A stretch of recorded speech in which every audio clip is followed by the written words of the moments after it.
बोलिए वृंदावन बिहारी लाल की जय। श्री हरि।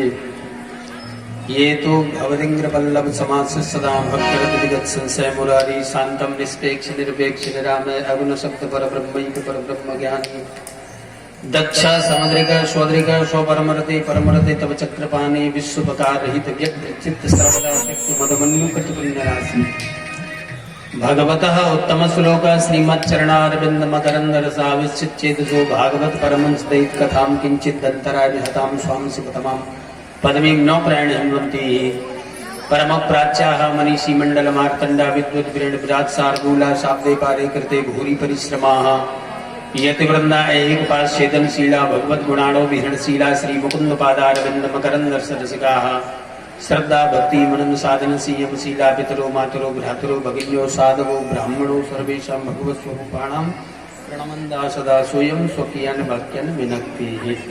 श्री हरि। देखो अपन वैसे भी ज्यादा लंबी स्तुति या प्रार्थना वंदना कुछ नहीं करते, बिल्कुल पॉइंट पे आ जाते जैसे ज्यादा। श्री हरि। तो आइए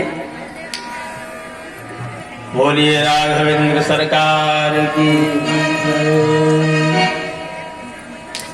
बड़ी सुंदर चर्चा आप श्रवण कर रहे थे बहन नीलम जी, पूर्व में रीना चतुर्वेदी, सब बड़ी सुंदर चर्चा, अरण्य कांड अयोध्या कांड सब आपने सुना, बड़ा अच्छा रहा। लेकिन मैं आपसे निवेदन करूं, आप जो कथा सुन रहे थे भक्ति रस की कथा थी। अब वो तो बह ही रही है भक्ति। तो वैसे नारद भक्ति सूत्र का चौथे नंबर का सूत्र है, यण लब्ध्वा पुमान सिद्धो भवति अमृतो भवति तृप्तो भवति। जीव के जीवन में भक्ति आ जाए तो वो अमृतत्व को प्राप्त हो जाता है, तृप्त हो जाता है, कोई चाह इच्छा कामना उसके जीवन में नहीं रहती। कुछ भी न पारमेष्टम न महेंद्र धृष्टम न सार्वभौम न रसाधिपत्यम न योग शुद्धर पुनर्भवम मय्यर पिता मीक्षित मन विदिन्या। भागवत महापुराण 11-14-14। कामानम हृदय संलोम भवत्तस्तु घृणीवरम। ये प्रहलाद जी कह रहे हैं 7-10। श्री कहीं से भी आप देखो, वाल्मीकि रामायण में भक्तिर भूतानाम मृतत्वाय कल्पते, भागवत 10-82-43। आदा वे तुम प्रथम ज्ञान तुम न मे भक्ति प्रणश्यति, अद्भुत रामायण 13-12। ये भक्ति की चर्चा हुई। लेकिन मैं आपसे निवेदन करूं, इसी अरण्य कांड में बड़ी ज्ञान की चर्चा। आप देखें, कल जो मैं निवेदन कर रहा था, लक्ष्मण जी ने यही तो कहा, कहो ज्ञान विराग और माया। सरकार ये चर्चा सुना है। भगवान ने कहा थोड़े में सब कहूं बुझाई, लेकिन सुनो तात मत मन चित लाई। कल भी मैंने निवेदन किया, कथा सुनिए तो मन से, मति से, चित्त से, लेकिन अहम से कथा नहीं सुनी जाती। जब अहम में बैठे हो, बोले अहम, बोले देहाध्यास। जैसे जड़ चेतन ग्रंथि पड़ गई यद्यपि मृखा छूटत कठ नहीं, बोले गांठ पड़ गई तो गांठ का है कि बोले जड़ चेतन की। वैसे सीधा सा अर्थ है, देह में अहम भाव आ जाना ही गांठ है। अपने आप को शरीर मान लेना, बस ये गांठ है कि मैं फलाने सिंह हूँ, शर्मा हूँ, गोयल हूँ, मित्तल हूँ, वर्मा हूँ, पुरुष हूँ, नारी हूँ, नपुंसक हूँ, ब्राह्मण हूँ, क्षत्रिय हूँ, वैश्य हूँ, शूद्र हूँ। ये ग्रंथि है, ये गांठ है भैया। और सत्संग में हम क्यों जाते हैं कि ग्रंथि का छेदन हो, और कोई चेंजिंग नहीं, कोई बदलाव नहीं। कल जो मैं निवेदन कर रहा था, आप देखे रावण के जीवन में भी चेंजिंग नहीं आई। कल मैंने निवेदन किया, अंतःकरण में मन बुद्धि चित्त अहंकार चार है, चार है बस, मन बुद्धि चित्त अहंकार। और यहाँ पर चर्चा देखें, जब लक्ष्मण कलाधर सो नाक कान विनुकीन ताके कर रावण का मनो चुनौती दीन। जब सोपर का नाक कान कटवा के रावण के पास गई, तो जिया 10 कन्नड़ मोर की असगति होए, तो उसने बताया 2 राजकुमारों ने मैंने नाक कान काट लिए। वैसे देखा जाए तो नाक विहीन कर दिया सुपनका को। नाक काटती, ये नाक तो है ही। नाक का दूसरा अर्थ होता है ननाक पृष्ठम नचपारमेष्टम। ननाक, नाक मीन्स स्वर्ग। नाक का अर्थ है स्वर्ग, बोले श्रुत विरोधी। मतलब नाक और कान को कहते हैं श्रुत, ये दोनों का चिन्ह। मतलब लक्ष्मण जी ने कहा तू नारी होकर के कुमारगामी हो रही है तो तुझे नाक नहीं मिलेगी, मतलब स्वर्ग नहीं मिलेगा नाक विहीन। और श्रुत विहीन कान काटने का मतलब तूने श्रुतियों के द्वारा, वेद शास्त्र पुराण उपनिषद महात्माओं के द्वारा तूने सुना नहीं कि ये तो सुप्रीम पावर है, एको देवा सर्वभूतेषु गुणः सर्वव्यापी सर्वभूतात्मनात्मा, श्वेता श्वेत उपनिषद 6:11, इनके बारे में नहीं सुना, इसलिए नाक और कान दोनों विहीन कर दिया इसको। अब जैसे ही शूर्पणखा ने कहा, बोले मेरे नाक कान काट लिए, रावण एकदम बोला कि नाक कान तो हम बदला लेंगे। रावण के मन ने कहा कि मैं बदला लूंगा, लेकिन तुरंत बुद्धि बोल पड़ी, बोले पागल हो रहा है, भजन कर उसका, वो तो ब्रह्म है। बोले कैसे माने वो ब्रह्म है? बोले शूर्पणखा कह रही है खरदूषण को भी उन्होंने ही मारा। तब रावण ने कहा खरदूषण मोइसम बलवंता तने को मारे बिन भगवंता। तो बुद्धि ने कहा वो ब्रह्म है, वो भगवान है। बोले कैसा? बोले अणोरणीयान महतो मह्यान आत्मजेत्यम निहितो गुआयाम तमु कृतो पश्चद भीतो शोका धातु प्रसादन महिमान महात्मना आसीनम दूरम ब्रजस्यानम यात सर्वता कस्तम मदा मदम देवम मदन्यो ज्ञातुमर्हति। ये वेद का मंत्र बोल रहा हूँ, कठोपनिषद 1:2:20 1:2:21। ये जो मंत्र है अणोरणीयन, ये श्वेता श्वेत उपनिषद में भी है, वह मंत्र संख्या 3:20, मंत्र जो का त्यों है। बोले वो ब्रह्म कैसा है? बोले सूक्ष्म से सूक्ष्म है, महान से महान है। बोले वही ब्रह्म जो है राम के रूप में प्रकट हुआ है, बुद्धि कह रही है। जैसे जनक जी ने पूछा महाराज कहो नाथ सुंदर दो बालक मन कुल तिलक या नप कुल पालक, ये कौन है?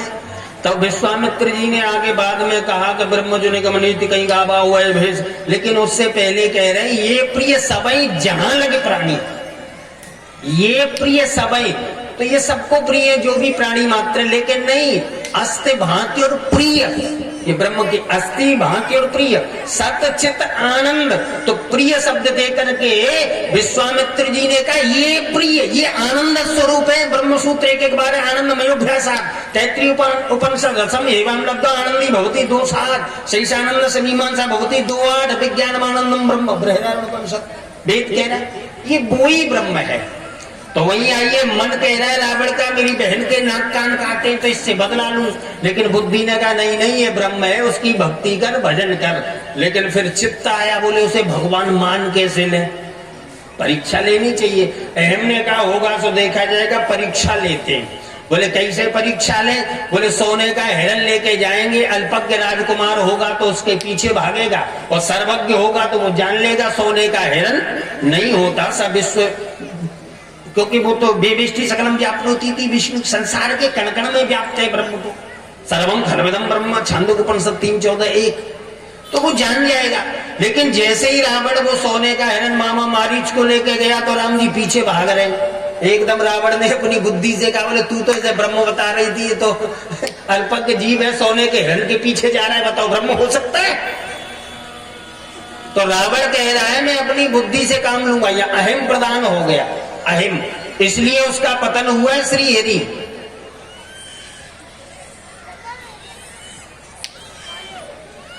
और देखो सूचना है जो भी साधु संत बाबा सब लोग यहाँ पधारे, कन्याएं बहनें सबके लिए प्रसादी की व्यवस्था है, श्री हरि भंडारे की सबके लिए। बोलिए राघवेंद्र सरकार की। तो देखो रावण के जीवन में अहम आया इसलिए उसका पतन हुआ। नारद भक्ति सूत्र कह रहा अभिमान दम्बादिकम त्याज्यम, 64वें नंबर का सूत्र है। महाभारत शांति पर्व 3:29-40 ये न त्यजस तत्यज, इसलिए अहंकार छोड़िए। रावण के जीवन में अहम आया, पतन हो गया। लेकिन मैं आपसे निवेदन करूं, रावण जो है परीक्षा करने जा रहा है, लेकिन उसके पास ऑप्शन बी भी था। बोले ऑप्शन बी क्या था? बोले जब प्रभु के प्रति उसे भ्रम हुआ तो वो अपने गुरु शंकर की शरण में चला जाता, शंकर जी बता देते ब्रह्म है, भगवान है कि जीव है, कौन है, लेकिन नहीं गया। एकदम चित्त में संस्कार आए, बोले गुरुदेव से पूछो, शंकर जी से जाकर के ये कौन है, लेकिन एकदम अहम प्रबल हो गया। बोले क्यों जाऊं? बोले क्यों? बोले मेरे गुरु जी तो 55 है, शंकर जी के 5 सिर और मैं 10 आना, तो डबल बुद्धि तो लेके वैसे ही घूम रहा हूं मैं, तो गुरु जी से क्या पूछूं? श्री हरि ऐसा नहीं। कमेटी से सूचना मिली है मुझे, कन्या एवं संत मंडल पीछे भंडारा है हमारा, कन्या और संत मंडल पीछे पहुंचे प्रसादी के लिए। अब पहुंच ही रहे तो फिर विश्राम करो अपन अपन को ये नहीं बोले अरे जो सुख लव सत्संग एक लब का हो जाए बस और क्या बहुत बोली राघवेंद्र सरकार लेकिन बैठे तो सुनो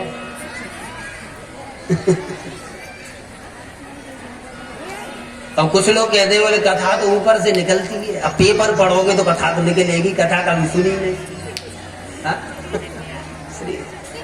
ये तो भाई बड़ा ज्ञान मार्ग है छुरस धारा उत्तम दुरत्या छुरे की धार है इसमें चल चल के मरा जाता मर मर के चला जाता और जब तक जीव के जीवन में ज्ञानोदय नहीं होगा चाहे कितना भी कुछ कर लो मुक्त हो ही नहीं सकते बोल रहा हूं मुक्ति नहीं मिलेगी जब तक ज्ञानोदय नहीं होगा देखो बिल्कुल सूत्र पे आ जाओ सरकार का युद्ध रावण से हुआ चलो मान लिया युद्ध हुआ लेकिन राम जी से मार नहीं पा रहे बोले क्यों नहीं मार रहे संतों के बड़े बड़े भाव बोले क्यों नहीं मार रहे और इधर में तो बड़ी सुंदर चर्चा है बोले विभीषण जी तो अधीर हो गए रावण रथी बिरत रघुवीरा बोले सरकार के पास रथ नहीं है लेकिन फिर तुलसी बाबा ने बड़ा सुंदर वर्णन किया बोले राम जी कौन से रथ में बैठे बोले धर्म रूपी रथ में माता शांति बनाए सौर धीर तीरथ चाका सत्यशील दृढ़ भुजा पताका बल विवेक दम पर हित घोरे क्षमा कृपा समता रज जोरे बोले रथ में कितने घोड़े बोले 4 बोले रस्सी कितनी है कि 3 अब ध्यान से सुनिए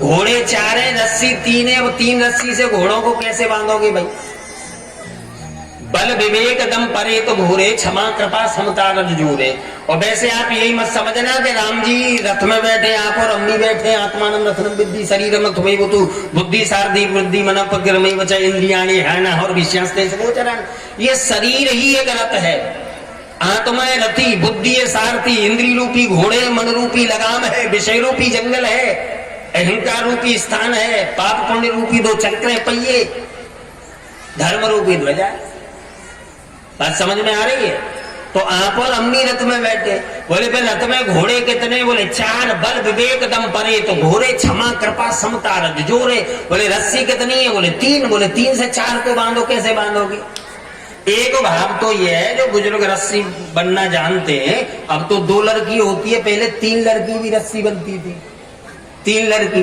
तो ये क्षमा कृपा समता तीनों की एक ही रस्सी है उससे सबको ऐसे बांधा ऐसे बांधो या ऐसे बांधो क्षमा कृपा समता रज जोरे बोले घोड़े कितने 4 और रस्सी कितनी है 3 तो कैसे बांधेंगे सामने वाले जो 2 घोड़े उनके लिए अलग अलग रस्सी चाहिए क्योंकि मोड़ने का काम पड़ता है और पीछे वालों को तो एक ही रस्सी से बांध दो जिधर आगे वाले जाएंगे उधर पीछे वाले जाएंगे व्यवहार में ऐसे बांध लो और बांधू चलो और सुनो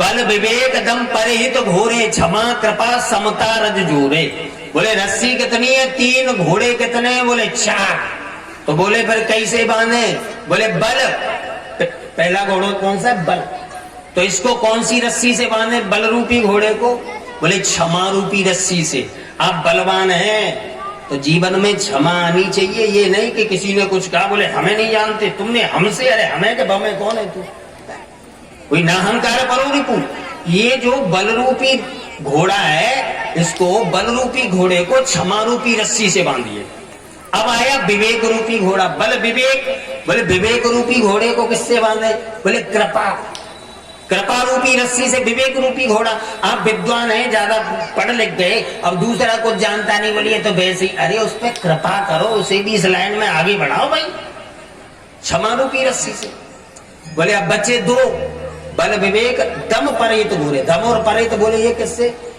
बोले समता रूपी रस्सी से तो 3 से बंधे के नहीं बंधे लेकिन एक बात और बोल रहा हूं घोड़े 4 है नाम क्या है बोले बल विवेक दम परिहित घोरे बल विवेक दम और परिहित अब ये 4 घोड़े अब चारों घोड़ों को ये बताओ इनमें से आगे कौन से घोड़े लगाओ आगे भी 2 लगेंगे 2 पीछे लगेंगे अब बताओ घोड़े 4 हैं नाम है बल विवेक दम और परहित अब इनमें से आगे कौन से घोड़े लगेंगे बल विवेक रूपी घोड़े को आप आगे नहीं लगा सकती है चंचल है दम और परहित रूपी घोड़े आगे लगाओ क्योंकि दमन किया जाए परोपकारी रूपी घोड़ा एक, तब ये रथ आगे बढ़ेगा और बल विवेक रूपी लगा दिए तो माना न जाने किस खड्डे में पटक दे। बोलिए राघवेंद्र सरकार की। ऐसे बनेगा ये। तो सरकार कह रहे बोले मरता ही नहीं। तब विभीषण जी ने कहा महाराज नाभ कुंड पीयूष बस जाके नाथ जियत रावण बरता के। इसकी नाभि में अमृत है, ये ऐसे नहीं मरेगा। नाभि में, वैसे कृतवास रामायण का प्रसंग है, ये तुलसी कृत है, उसमें लेख मिलता है। बोले रावण ने ब्रह्मा जी की आराधना करी तो ब्रह्मा जी ने ब्रह्मास्त्र दे दिया। बोले ये ले जाओ, इसी के द्वारा तुम्हारी मृत्यु होगी कृतवास, और इसके द्वारा तुम्हारे मर्म स्थान पे जब इसका प्रयोग होगा। तो रावण बड़ा चालाक था, उसने ले जाकर के मंदोदरी को दे दिया। तो कृतवास रामायण में मिलता है हनुमान जी रावण का रूप रख के गए, क्योंकि बिना ब्रह्मास्त्र के मरेगा नहीं। रावण बन के गए, मंदोदरी से कहा ये बता वो ब्रह्मास्त्र का है, कहीं राम का कोई सेवक नहीं ले जाए। बोले नहीं मैंने छुपा रखा है। हनुमान जी जो रावण के वेश में थे, बोले कहाँ है? बोले स्फटिक के खंभे में तक तोड़ के लेके गए ब्रह्मास्त्र को, तब 31वां बाण बनाया। ये कृतवास रामायण से बोल रहा हूँ। राम की इनका लेख अलग है, वहां लिख रहे श्री राम से बोल रहा हूँ। सीता जी ने हनुमान जी को कहा ये ऐसे नहीं मरेगा, इसके पास एक खड़ग है, इस पर जब तक खड़ग का प्रहार नहीं होगा तब तक वध नहीं होगा। अनेकों चर्चा है। महाभारत रामायण कुछ और कह रही है, और राम की इन में तो यहाँ तक लिखा है कि इतना बड़ा मायावी था, इसका जो जीव था ना शरीर का, एक मंजूषा में बंद था। शरीर को मार दो लेकिन जब तक वो नहीं मरेगा तो रावण मरेगा कैसे, बताओ। एक कथा मिलती है, वहां ऐसी चर्चा है कि इसने अपने जीवात्मा को गुरु के धरोहर के रूप में रख दिया कि न कोई आपके बारे में जानेगा, इस शरीर को नष्ट करेंगे। शंकर जी का आशीर्वाद है, बार बार काटो फिर भी निकलते ही जाए। आज समझ रहे? लेकिन और भी अनेकों चक्कर बोल रहा हूं, कथा सुन लो। चलो हमारी क्या, बोलिए राघवेंद्र सरकार की। आनंद रामायण में और महाभारत का लेख मिलता है कि राम जी ने जब ब्रह्मास्त्र का प्रयोग किया है तब इसका देहांत हुआ, तो उसकी अग्नि जो शरीर में लगी उसी पर मंदोदरी सती हुई है महाभारत। लेकिन आनंद रामायण के आधार एक लेख मिलता है, एक बार अयोध्या में जब सरकार लेट रहे थे, वशिष्ठ जी भी थे, तो बड़ी जोर की चिक्कार सुनाई पड़ने लगी। लोगों ने गुरुदेव वशिष्ठ जी से पूछा ये आवाज कहां से आ रही है? तब वशिष्ठ जी ने कहा बोले रावण के शरीर में आग लगी है, जैसे प्रतिवर्ष पुतला जलाते हैं ना रावण का, देख रहे ऐसे ही। बोले 100 भार लकड़ी हनुमान जी डेली डालने जाते हैं उसमें, क्योंकि रावण ने ये वरदान मांगा है कि मेरी चिक्कार और ये अग्नि की दाहकता लोगों को सुनाई पड़नी चाहिए। बोले क्यों? बोले रावण जैसा विद्वान होकर के कुमारगामी हुआ तो बताओ उसका पतन हुआ, इसलिए रावण ने मांगा है। ये आनंद रामायण से बोल रहा हूं। कम से कम लोगों को मालूम तो चले कि देखो इसने क्या किया, कितना बलवान धनवान पदवान था, लेकिन उसका भी पतन हुआ। और कथा हमने सुनी, बढ़िया सुन के चले गए, लेकिन कुछ समझा ही नहीं कि इसका आशय क्या है, फल क्या है। चलो, लेकिन तुलसी बाबा कह रहे रावण मरा कैसे? बोले रावण के हृदय में बाण राम जी इसलिए नहीं मार रहे नाभि में, हृदय में, क्योंकि उसके हृदय में किशोरी जी का वास है। तुलसी बाबा कह रहे कैसे मरा?